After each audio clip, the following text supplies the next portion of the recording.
அனைவருக்கும் வணக்கம்.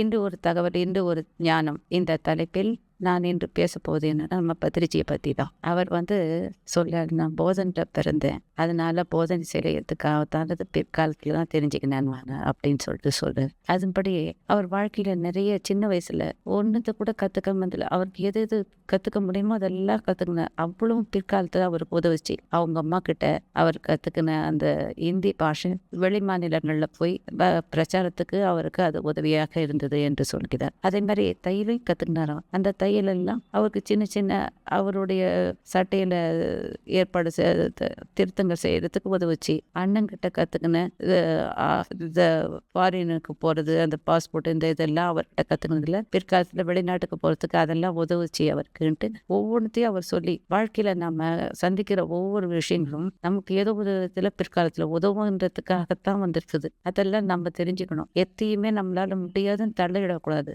அவ்வளோத்தையும் நம்ம கத்துக்கணும் அப்படின்ற நம்ம கத்துக்கிறதுக்கு என்ன காரணம் அப்படின்னு சொல்லிட்டு அவர் சொல்றாருன்னா, தியானம் கத்துக்கினா ஒவ்வொரு விஷயத்தையும் நம்ம கவனிப்போம், கூர்மையாக.